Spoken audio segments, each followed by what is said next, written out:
MIDC Chiplun येथे एका कंपनीने राख उघड्यावर टाकल्याने या रासायनिक राखेचा जनतेच्या आरोग्याला धोका निर्माण झालाय।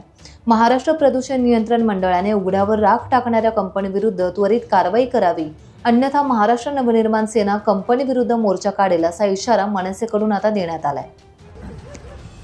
नमस्कार, मी लोटेमध्ये आहे, खेड तालुक्यामध्ये, आणि लोटेमध्ये वारंवार पाऊस चालू झाला किंवा पाऊस जरी नसेल चालू झाला तर हे प्रदूषण होतच असतं। त्याचंच एक उत्तम उदाहरण म्हणून लोट्यामधील या तलारीवाडीच्या समोरच्या साईडला, म्हणजे मेन रोडच्या समोरच बाजूला एक प्लॉट आहे छोटासा, आणि तो प्लॉट आहे योजना कंपनीवाल्याचा प्लॉट आहे।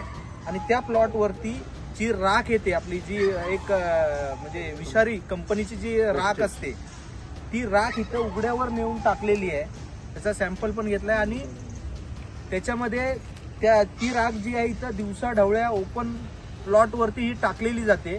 आणि ह्याच राखेचा आता पाऊस चालू असल्यामुळे ही पाऊस पडतो, आणि ह्या राखेचं जे पाणी आहे ते निसरून नाल्या मार्फत नदीला मिळालं जातं।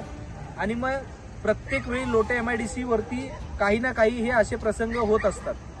आत्ताच या पावसाळी अधिवेशनामध्ये शेखर निकम साहेबांनी हा जो रासायनिक केमिकल आहे त्याचा प्रश्न उद्भवला होता, काढला होता, आणि त्याच्यावरती आदरणीय पर्यावरण मंत्री आदरणीय पंकजाताईंनी सांगितलं होतं की अशा कंपन्यांवरती कठोर कारवाई ही होईल।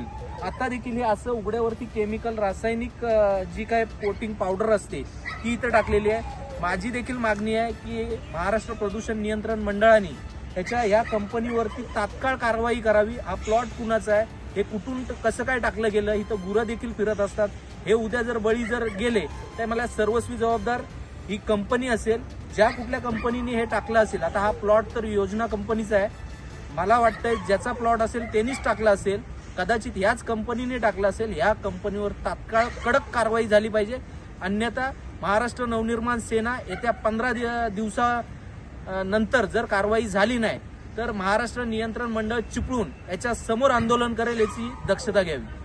टाइम्स डिजिटलला लाईक करा, सबस्क्राईब करा, शेअर करा आणि बेल आयकॉन दाबायला विसरू नका। पाहत रहा टाइम्स डिजिटल।